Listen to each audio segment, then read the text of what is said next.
He grimaced at me instead of answering. I studied his face as long as I could stand it, but there was something in his expression that seemed to say he was more disappointed in me than I was in him. I went back to watching the soldiers dive. It was dark when Captain Hargrove called off the search for the night. Several fires had been built by now, and the men huddled under blankets, drinking coffee and eating stew. They all looked haggard in the firelight, including George. Still, it was George himself that brought me my dinner. Then he asked me if I was warm enough, as if it were me and not him that had been exposed to a long search in the river. "Are you sure I can't bring you a blanket?" he asked. "George, will you eat your dinner?" "I'm fine." He set up a chair beside me, sat down, and at last began to eat. His body might have been exhausted, but his manners were in tip-top shape. Politely he asked me, "So this is where you're from?" I shook my head and gestured eastward. "I live farther down from here in the valley." "And yet you seem right at home in the mountain." He studied me over a spoonful of stew. "Back in Ottleton, I would have never guessed you were the outdoorsy type. I have to admit I'm pleasantly surprised." "Good. I like to surprise people pleasantly." "Still, you have no idea how shocked I was to see you this afternoon. You're the last person I would have suspected of traveling with Tim Easton." He ate more of his food, but continued to watch me sideways as if he was still trying to work something out in his mind. Presently he put down his spoon. "Weren't you frightened to be in the hands of robbers?" "Of course I was. Didn't I look it?" "To tell you the truth, no." I thought for a moment. "Well, that was because I was overjoyed to see you. You can't imagine my relief. Would you believe that Redcliffe had threatened to marry me off to one of his robbers if my uncle didn't pay my ransom? Honestly, George, I don't think I could ever say thank you enough for saving me." Again he seemed pleased with my answer. Glad to be of some service.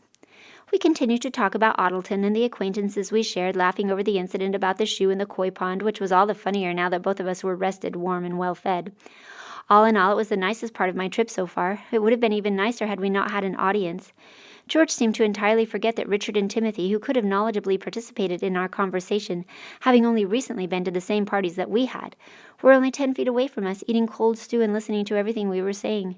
George might have forgotten, but I never quite got there. When it was finally time for bed, I was informed that my tent was ready for me to use. Someone must have given up his tent because George's crew were traveling light, but I half wished that whoever hadn't. Army tents are worse than robber huts because they're a good deal tougher, and if anything, this one was smaller than my hut at the robbers' camp. The only solution in the end was to pull out my sleeping bag, also borrowed, so that my head was outside the tent. Only then it began to snow. Fat springtime flakes falling from the sky, each of them gloppy and wet. There was nothing to be done but to retreat back into the tent. I was able to endure a full 3 minutes of slow black suffocation by humming "Summer's Fairest Maid Went Walking." When my humming began sounding too loud even for me, I pulled on my shoes and got out of the tent. Breathing deeply, I hunched under my coat and walked down to the river, where I could feel a slight breeze from the current, even in the snow. The night guard followed me. His cap and shoulders were completely covered in white, as if he'd donned an extra layer of rabbit fur. "Going somewhere?" he said, blinking against the snow. "I just needed some fresh air." "Right. Can you please go back to your tent?" It wasn't really a question. "Well, I'm actually not that sleepy, so if you don't mind, I'll just stay here for a few minutes." Camp regulations state that all members of the squadron, including guests and or prisoners, will respect curfew. You said that very nicely, just as if you were reading it. Thanks. Can I escort you back now? I think I remember my way. Despite my assurance, the soldier followed me back to my tent. He stood there as I eyed the darkness behind the tent flap. "Well," I said, stalling, "good night." But he wasn't going anywhere until I was back in my tent, so taking a silent, deep breath, I crawled back inside. I didn't even bother taking off my muddy shoes or wet coat. I just lay there on my sleeping bag humming. At last, I hummed myself to sleep. "So," George said to me the next morning as we mounted our horses. We were moving camp downriver, where a fresh search would begin. The snow had stopped and was already melting, leaving everything muddy and slick. "Do you always hum at night?" "Why do you ask?" Some of the men were curious. "No, not always, only when I can't sleep." "Well, then, my next question is this. What can we do to help you sleep better tonight?" I looked at him sheepishly. "Did I keep you up?" He nodded. "You know, I think it was the smell of the canvas. I must be allergic or something. Maybe I should try sleeping out in the open tonight." "In the open," he repeated. I nodded. "And if it snows again, I'll sleep under a tree." He didn't promise anything, but he didn't say no either. The rest of the day was split into shifts along the river. As each section was searched, we would move further downhill. It was slow going. After only a few minutes in the water, the soldiers would have to get out to warm up by the fire. Their lips were blue with cold as they guzzled down hot coffee. By noon, I was beginning to sense that Clays was again winning the race back home. In between pacing and resting in my camp chair, I found occasional opportunities to glance at the prisoners who were always stationed nearby. Their wrists were still bound and connected with cords to the nearest tree. From the look on his face, Timothy was sharing the same feeling of urgency. Only I still didn't know what his hurry was now that the seal was lost and he was on his way to prison. So why was he watching the divers so intently? In the middle of the afternoon, the search was temporarily halted as an electric storm moved in. Portable lightning rods were put out, and we all crouched under the trees and watched as the sky lit up with massive explosions of light. The thunder seemed to crash down on our very heads. Like children, the soldiers watched with a mixture of fear and awe. Every story they had heard about the Tinder sky country was plainly on their minds. A place where the sky exploded like gunpowder at the drop of a hat. Well, it was true. In wet or dry weather, there was always electricity in the air, ready to spark at the slightest provocation. The trick was simply not to tempt fate. As long as one respected the elements, a person could get along without too much risk. Although tried-and-true legends all swore that the Tinder sky disliked Westerners, there were plenty of statistics that spelled out just how many more Westerners died of lightning strikes than Easterners. People had all kinds of explanations for it. Personally, I think that after living with so many electronic devices all their lives, the people of the West simply absorbed it into their systems. When they walked into our side of the country, they attracted the electricity in the air like charged magnets. Either that or the fact that Westerners were simply easier targets because they were generally taller. I looked away from the storm clouds and glanced down the row of faces and found Timothy.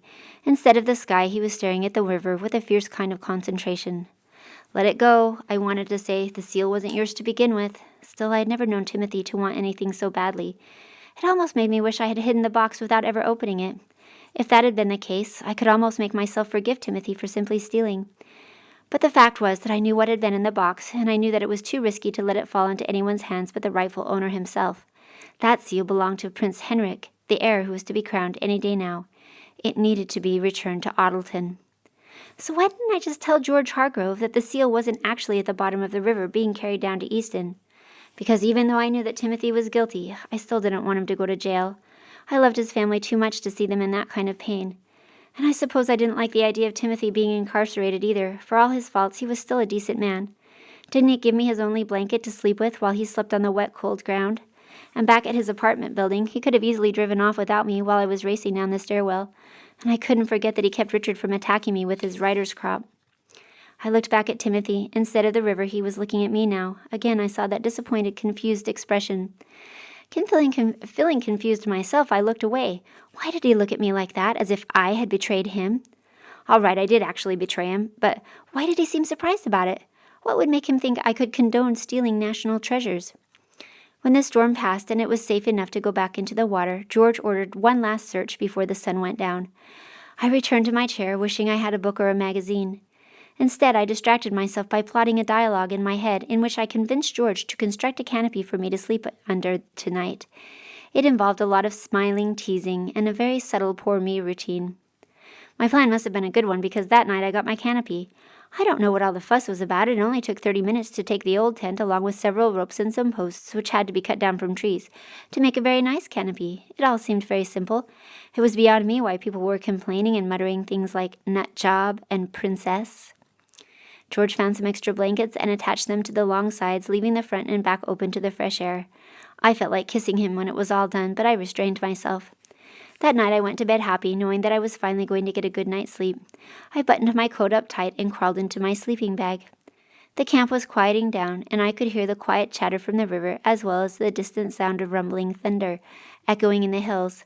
A healthy breeze was flowing under the canopy. I took several deep breaths of it and then fell asleep. An hour later, we were under attack.